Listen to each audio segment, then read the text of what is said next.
Well, another chapter of Tokyo Ghoul, which is promising once again confusing and yet excitement. The CGG has begun to launch their attack on the island where the Aogiri tree are hiding, and they are practically taking over the beach very quickly. In fact, almost too quickly.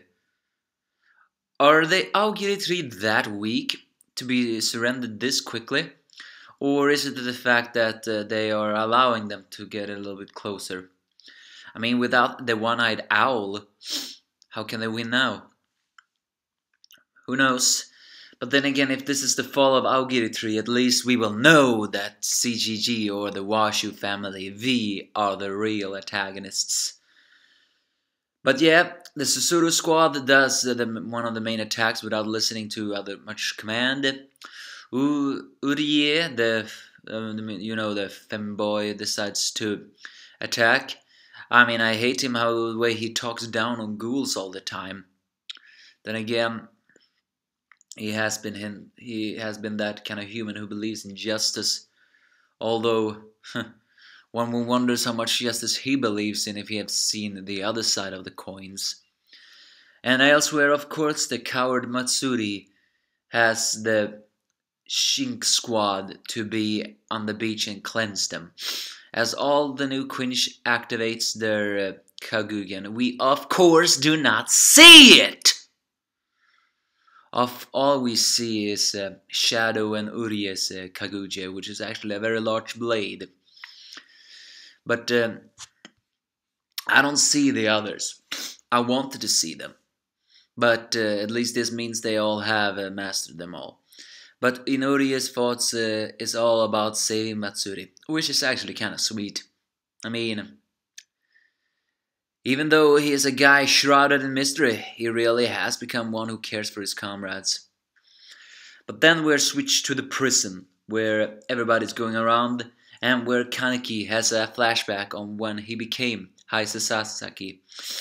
We all remember that Arima stabbed out his eyes, and then captured him. Apparently, he was gonna be used for some kind of rehabilitation program.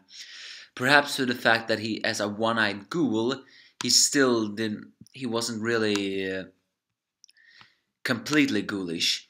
And as Kanekis continued to scream that he needed to save his friends, Arima just answered that he killed them all. It's during that time that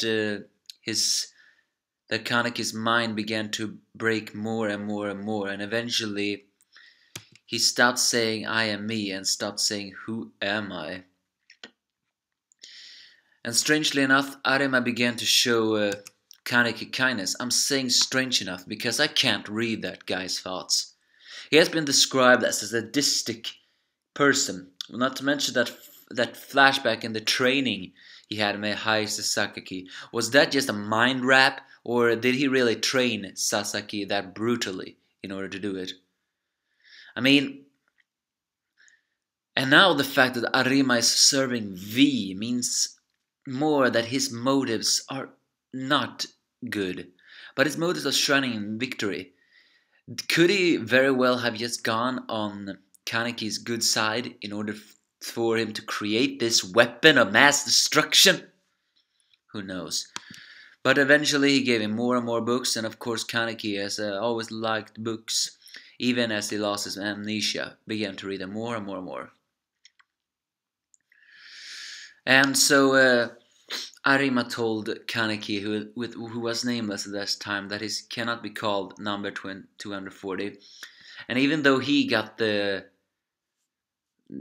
honor of choosing a name, he decides to let the amnesic Kaneki to do that. And so Heise Sasaki was born, as he took kanji from coffee or was it katakana? Now let's see. Yeah, it was kanji. He took two favorite kanjis, which was coffee and world is one of them translation. Well, we all know he liked coffee, but what about the world? Yeah, and so Heise Sasaki was born.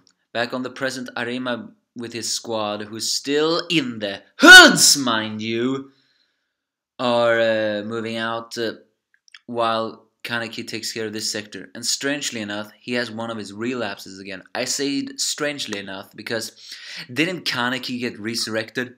I mean, I know I'm the only one who says he has gone sociopathic, so it wouldn't be so surprised that he has these mind flashes, but still, I cannot read his thoughts anymore.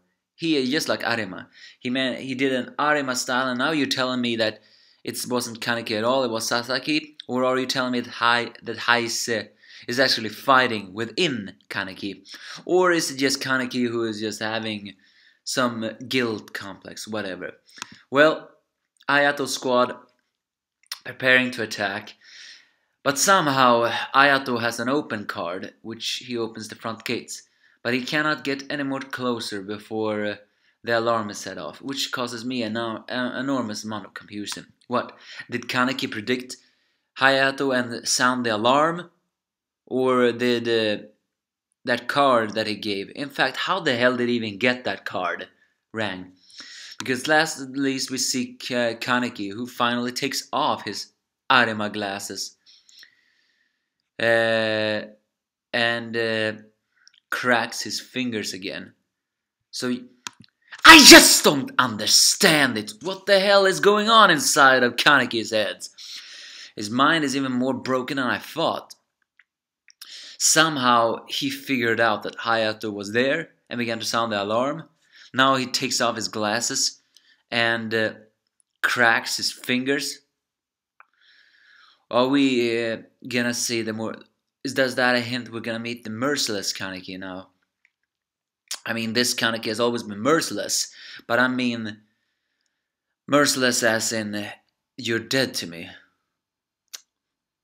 All in all, and a chapter full of excitement, what once again only questions that never will get an answer. But it was a good chapter nonetheless. So I wanted to see the other Quincy's Kagujam. The mist was in the way, so I couldn't see what kind of type they had. But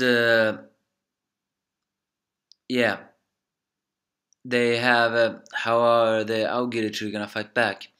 I mean, they haven't sent out the big forces yet. Takizawa is without a doubt their ace in the hole. But what will Tatara do? And Kaneki, what kind of thoughts do you have? Give me your thoughts if you have any.